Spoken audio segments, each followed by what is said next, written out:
એકવાર આજે ધોરણ 8 વિષય સામાજિક વિજ્ઞાનની અંદર આપણે પ્રકરણ નંબર 2 શરૂ કરવા જઈ રહ્યા છે, જેનું નામ છે આપણી આસપાસ શું. તો આપણી આસપાસ દેખાતા અથવા ન દેખાતા જુદા જુદા આવરણોનો અભ્યાસ આપણે આ ચેપ્ટરની અંદર કરવાનો છે. વિદ્યાર્થી મિત્રો, એમાંનું સૌથી પહેલું છે એ આવરણ આવે છે મૃદાવરણ, કે જેને લિથોસ્ફિયર કહે છે. આવો વિદ્યાર્થી મિત્રો એનો અભ્યાસ કરીએ.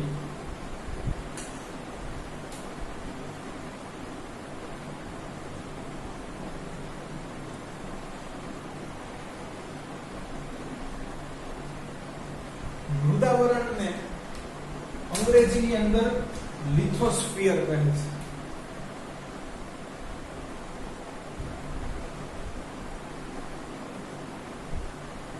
ચાલો વિદ્યાર્થી મિત્રો, આ બંને શબ્દ છે પહેલા તો એનો અર્થ સમજીએ. તો કે છે મૃદ એટલે થાય માટી, અને આવરણ એટલે પડ. તો માટીનું બનેલું પડ છે એને તમે મૃદાવરણ કહી શકો. મૃદ વત્તા આવરણ.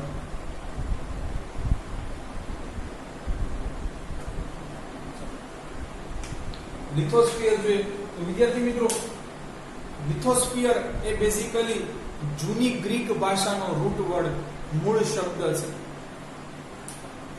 લિથોનો મતલબ થાય છે ખડક. એકચ્યુઅલમાં લિથોસ આવે, લિથોસનો મતલબ થાય છે ખડક, અને સ્ફિયર એટલે આવરણ, અને આવરણ એટલે આપણે જાણીએ છીએ કે પડ.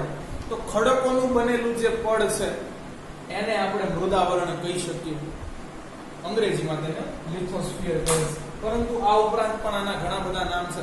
ચાલો વિદ્યાર્થી મિત્રો, મૃદાવરણનો હવે આપણે અભ્યાસ શરૂ કરી દઈએ. તો કહે છે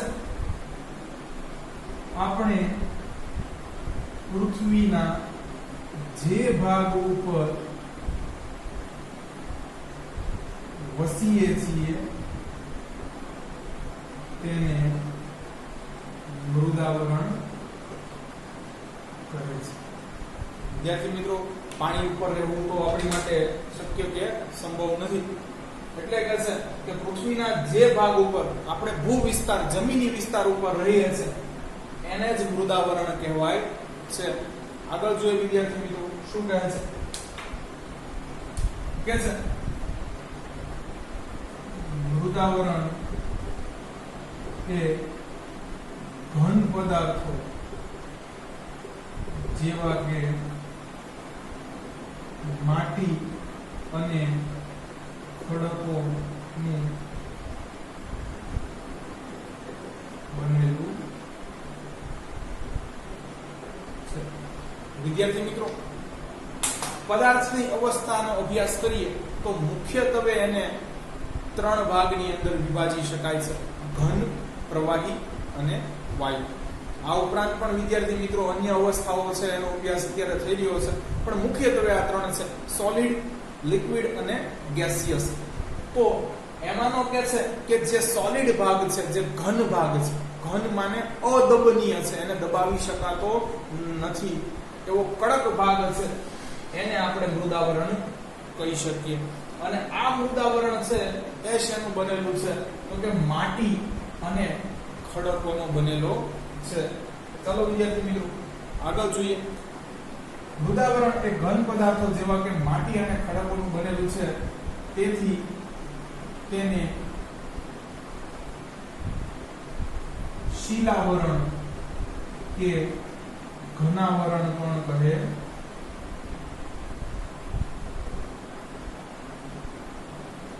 વિદ્યાર્થી મિત્રો, આપણે મૃદાવરણના છે ટોટલ કેટલા નામ જોયા? મૃદાવરણ 1, લિથોસ્ફિયર 2, શિલાવરણ 3 અને ઘનાવરણ. એવું આવરણ કે જે ઘન છે, અદબનીય છે, મજબૂત છે. શિલાવરણ, શિલા એટલે ચટ્ટાણ, ખડક કહી શકો તમે વિદ્યાર્થી મિત્રો. તો કે છે એટલે એને શિલાવરણ અને ઘનાવરણ પણ કહે છે. આગળ જોઈએ વિદ્યાર્થી મિત્રો, કે છે મૃદાવરણ એ પૃથ્વી પર 29% ભાગ રોકે છે.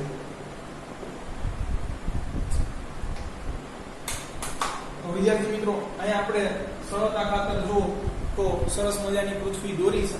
આમાં જે આ ગ્રીન પોર્શન છે એટલો જ જમીની વિસ્તાર છે, અને બાકી તમને ખબર છે બીજો અન્ય છે એ વિસ્તાર કે જેને જલાવરણ કહે છે, એ મૃદાવરણ કરતા ઘણો બધો વધારે છે. પણ જલાવરણના તળ પણ મૃદાવરણના બનેલા છે, એ પણ સોલિડ છે. વિદ્યાર્થી તમે છે સમુદ્રના છે એ તળિયે જશો, નદીના તળિયે જશો તો ત્યાં પણ તમને છે એ સોલિડ ભાગ જોવા મળશે, પણ એનો ઉલ્લેખ આપણે અહીંયા કરવાનો નથી, એને જલાવરણની અંદર જ ઇન્ક્લુડ કરવાના છે. બહારથી અભ્યાસ કરતા જે તમને જમીની વિસ્તાર કે ભૂમિ ભાગ દેખાય છે, બસ આપણે એનો જ ઉલ્લેખ કરવાનો છે. અને એ કહે છે કે પૃથ્વી ઉપર છે એ મૃદાવરણ 29% ભાગ રોકે છે. આ ગ્રીન પોર્શન છે લગભગ 29% ભાગ રોકે છે, અને બાકીના 71% છે હવે તમે સમજી ગયા હશો કે એ જલાવરણ છે. ચાલો આગળ જોઈએ વિદ્યાર્થી મિત્રો. તો કે છે મૃદાવરણ ના પોપડાની જાડાઈ 64 થી 100 કિલોમીટર જેટલી છે, પરંતુ બધી જગ્યાએ તે સમાન આકાર કે જાડાઈ ધરાવતો નથી. કે છે વેરી કરે છે, બદલાતી રહે છે. તો વિદ્યાર્થી મિત્રો, આપણે સરળતા ખાતર ઉપર બીજી પણ પૃથ્વી દોરી છે. એનો જે આ લીલો ભાગ છે એ લિથોસ્ફિયર યાને કે મૃદાવરણ છે. તો વિદ્યાર્થી મિત્રો, આની જાડાઈ કે છે, આ જે આટલી જાડાઈ છે વિદ્યાર્થી મિત્રો, એ કે છે કે 64 કિલોમીટર થી માંડી અને 100 કિલોમીટર સુધીની છે. પરંતુ વિદ્યાર્થી મિત્રો, તમને આ જાડાઈ બહુ વધારે જણાતી હશે, તો તમને જણાવી દઉં કે પૃથ્વીની ઉપરની સપાટીથી છે તે પૃથ્વીના કેન્દ્ર સુધીનું અંતર સમથિંગ લાઈક આટલું, એ 6000 કિલોમીટર કરતા પણ વધારે છે. પૃથ્વીની આ જે મૃદાવરણની ઉપરથી તમારે જો પૃથ્વીના કેન્દ્ર સુધી જવું હોય તો આ અંતર છે એ 6000 કિલોમીટર કરતા પણ વધારે છે. આ જાડાઈ તો પણ છે એ અવગણ્ય નથી, વધારે જ કહેવાય, પણ કે છે મૃદાવરણની જાડાઈ છે એ 64 કિલોમીટર થી 100 કિલોમીટરની વચ્ચે વેરી કરે છે, બધે સરખી છે નહીં. કે છે ક્યાંક છે 64 કિલોમીટર છે, તો ક્યાંક 78 કિલોમીટર છે, ક્યાંક 91 કિલોમીટર છે, બધે બદલાતી રહે છે. અને કે છે બધી જ જગ્યાએ છે સમાન આકાર કે જાડાઈ આ પોપડો ધરાવતો નથી, બધે આકાર પણ સેમ નહીં હોય. ધેટ્સ વાય જેની છે જાડાઈ વેરી કરતી હશે. આગળ જોઈએ વિદ્યાર્થી મિત્રો.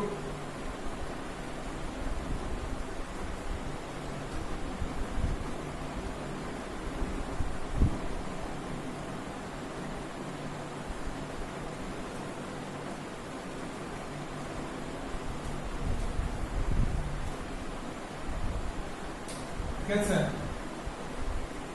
મૃદાવરણ ની અંદર નાના મોટા પર્વતો,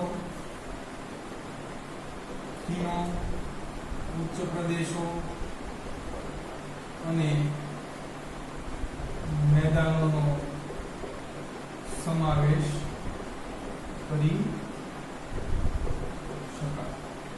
વિદ્યાર્થી મિત્રો, આ બધા જ શબ્દો તમારે ધોરણ 9 ની અંદર 14મા પ્રકરણમાં ભણવાના છે, પણ છતાં પણ થોડો પ્રકાશ પાડીએ. કે છે મૃદાવરણની અંદર છે એ શેનો સમાવેશ થાય છે, તો કે છે નાના મોટા પર્વતો, ટેકરીઓ, પછી ખીણો કે જે છે એ સામાન્ય છે એ સપાટીથી થોડો ઊંડો ભાગ છે, એ ઉચ્ચ પ્રદેશો, વળી વિદ્યાર્થી મિત્રો છે એ સામાન્ય સપાટી કે સામાન્ય સતહથી છે થોડા ઊંચકાયેલા પ્રદેશોની વાત છે કે ભૂમિભાગની વાત છે. મેદાનો, અહીંયા ક્રિકેટ કે ફૂટબોલના મેદાનની વાત નથી થતી, પણ સમથળ છે જે સપાટ ભાગ છે એને મેદાન કહેવાય છે, વગેરેનો સમાવેશ કરી શકાય છે. આગળ જોઈએ વિદ્યાર્થી મિત્રો કે પૃથ્વીની આંતરિક રચના કેવી છે, અંદર છે એ પૃથ્વીની અંદર શું છે.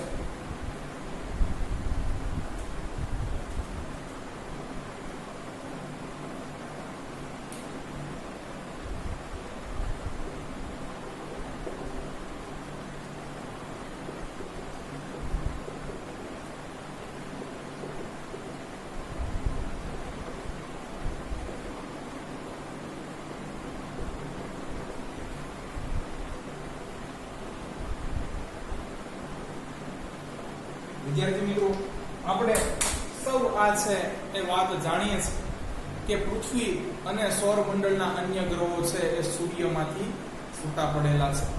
સૂર્ય આજે પણ છે એ ધગધગતો ગોળો છે. પૃથ્વી છે એની બહારની સપાટી, બહારની સતહ જ માત્ર છે એ વર્ષાને કારણે છે એ ઠરી ગઈ છે. બાકી આજે પણ પૃથ્વી અંદરની બાજુએ છે એ ધગધગતો આગનો ગોળો છે. તો શું કહે છે, પૃથ્વીના પોપડાની અંદર રહેલા ગરમ રસને, ખરેખર ગરમ ખડકોના રસને લખવું જોઈએ.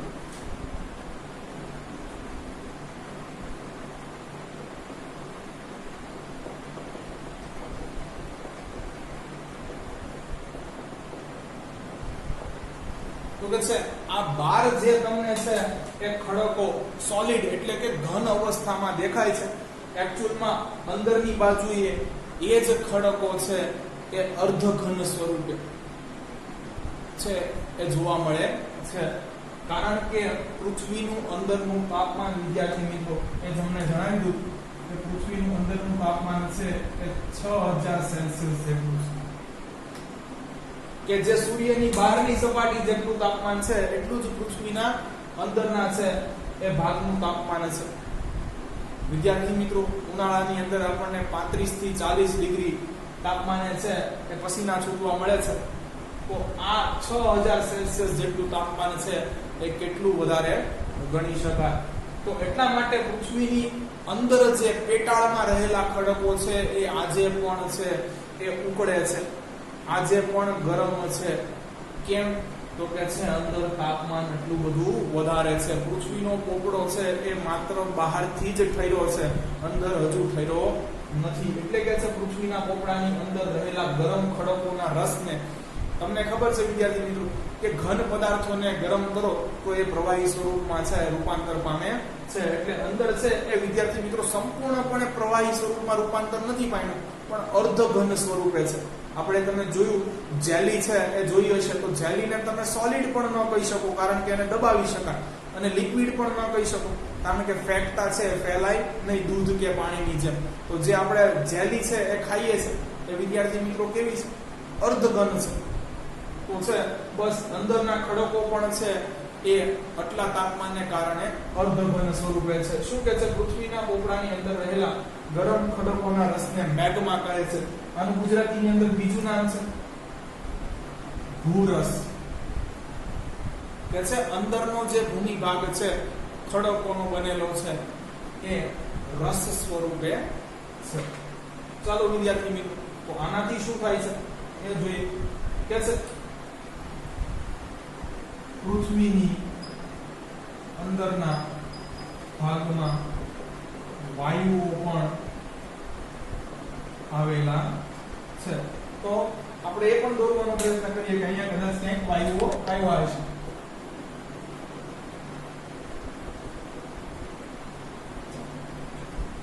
હવે વિદ્યાર્થી મિત્રો શું કહે છે કે આ ભૂરસને કારણે આ તેના સંપર્કમાં રહેલા વાયુઓ ગરમ થાય છે. વિદ્યાર્થી મિત્રો, તમને આ ઉદાહરણ છે હું સરળતાથી છે એ આપી શકું. ઉનાળામાં આપણને ગરમ પવન વાય છે. કેમ? તો કે છે ભાઈ ઉનાળામાં છે એ સૂરજ દાદા કંઈક છે એ વધુ તડકો આપણા તરફ ફેંકતા હોય છે, એટલે જે જમીનની સપાટી છે એ વધુ ગરમ થશે. તો એના કોન્ટેક્ટમાં આજુબાજુ રહેલી છે એ હવા પણ શું થશે? વધુ ગરમ થશે. એટલે આપણને ઉનાળામાં છે એ ગરમ પવન વાય છે, જેને આપણે લૂ કહીએ છીએ. બસ એક્ઝેક્ટલી અહીંયા છે એ આ ભૂરસ છે એની આજુબાજુ રહેલો છે એ વાયુ, કોઈ પણ વાયુ હોય એ શું થશે? ગરમ થાય છે.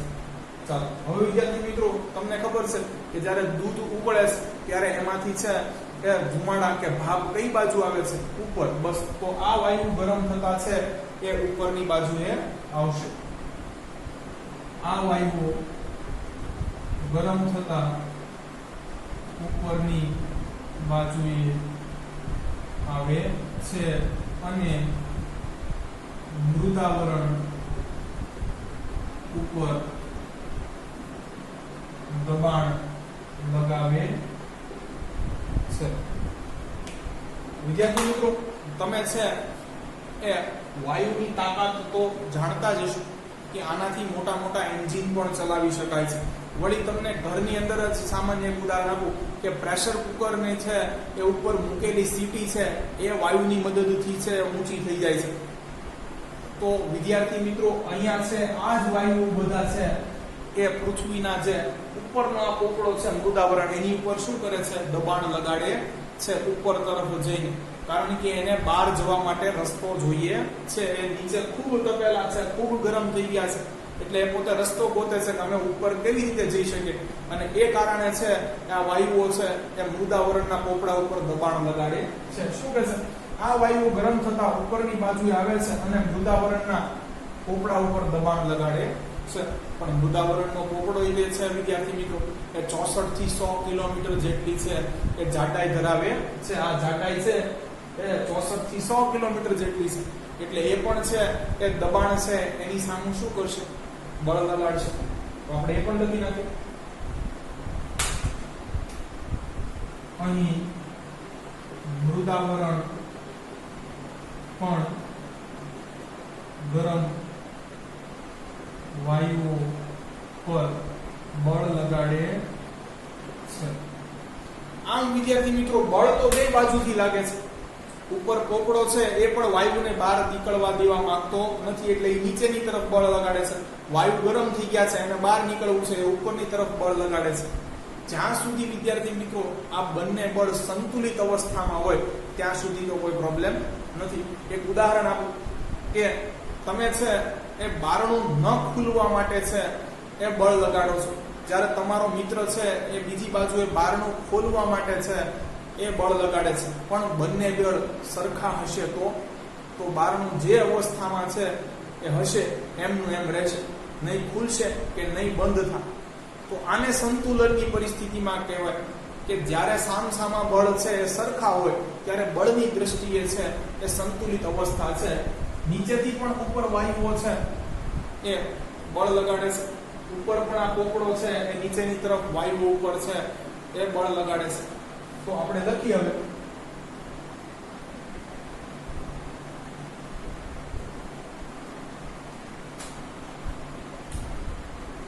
જ્યાં સુધી ખડકોનું દબાણ અને વાયુનું દબાણ સંતુલિત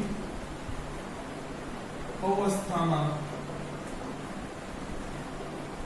હોય ત્યાં સુધી પૃથ્વીનો પોપડો ફાટતો નથી. જ્યાં સુધી છે બળ બેયના છે સરખે સરખા હશે ત્યાં સુધી તો વાંધો નહીં આવે. પણ જો ક્યાંક પૃથ્વીનો પોપડો નબળો હશે, જો ક્યાંક તમારા છે એ બહાર રહેલા મિત્રએ વધુ જોરથી ધક્કો માર્યો તો બાયણું છે એ ખુલી જશે. બસ એવું જ થશે. જો ક્યાંક છે એ પૃથ્વીનો પોપડો નબળો હશે તો ત્યાંથી છે એ બધો જ વાયુ છે એ બહાર નીકળશે. અને વાયુ બહાર નીકળતાની સાથે વિદ્યાર્થી મિત્રો એ તમને ખબર છે કે જ્યારે ચા ગરમ થાય ત્યારે પહેલા તો છે ભાપ નીકળતી હોય છે. એક સમયે જો ચા વધુ ગરમ થઈ જાય તો તે ચા પણ ઉકળીને બહાર આવે છે. બસ એવી જ રીતે ત્યાંથી છે ઘણી વખત એ ભૂરસ મેગ્મા પણ બહાર નીકળે છે, જેને આપણે જ્વાળામુખી ફાટ્યો એવું કહીએ છે. તો વિદ્યાર્થી મિત્રો, જો ક્યાંય પણ છે પોલી કે પોચી જમીન હશે, ખડકો નબળા હશે તો ત્યાં છે એ અવારનવાર આ વાયુઓને કારણે ભૂકંપ અને ઘણી વખત છે અહીંયા જ્વાળામુખી ફાટવાની પણ સમસ્યા થતી હોય છે. શું કહે છે, જ્યાં સુધી ખડકોનું દબાણ અને વાયુનું દબાણ સંતુલિત અવસ્થામાં હોય ત્યાં સુધી પૃથ્વીનો પોપડો ફાટતો નથી, પરંતુ સંતુલન ખોરવાતા વાયુઓ પૃથ્વીના પોપડાને ફાડીને બહાર નીકળે છે અને જ્વાળામુખી ફાટે છે અથવા તો ભૂકંપ સર્જાય છે. બે વસ્તુ થઈ જશે. જ્વાળામુખી અને ભૂકંપની વાત આપણે છે એ પછીના ચેપ્ટરની અંદર કરવાની જ છે ડીપમાં. તો છે આવું પણ બનતું હોય છે, તો ખાસ આ એક છે સમજવા જેવું હતું. જો વિદ્યાર્થી મિત્રો મૃદાવરણ ન હોય તો સરસ મજાનો છે એ સવાલ ધનવીને એની માતાને કર્યો છે,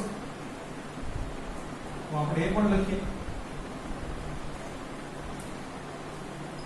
જો મૃદાવરણ ના હોય તો આપણે વસવાટ ના કરી શકીએ. હવાના ઘર બનાવવા પડે વિદ્યાર્થી મિત્રો પહેલું. પછી તો કે ખેતી, વેપાર ધંધા, ખનીજો જમીનમાંથી મળે છે અને જંગલો પણ ના હોય. એટલે આપણી માટે આ ખૂબ મહત્વનું છે આવરણ કહી શકાય. આમ તો બધા જ આવરણ વિદ્યાર્થી મિત્રો મહત્વના હોય છે. તો અહીંયા છે એ આપણું પહેલું મૃદાવરણ છે એ પૂરું થાય છે. જો તમને અમારા વિડીયો લેક્ચર્સ પસંદ આવતા હોય તો આને લાઈક કરો તથા તમારા અન્ય વિદ્યાર્થી મિત્રો સાથે આ વિડીયો લેક્ચરની લિંકને શેર કરો. Thanks for watching my video.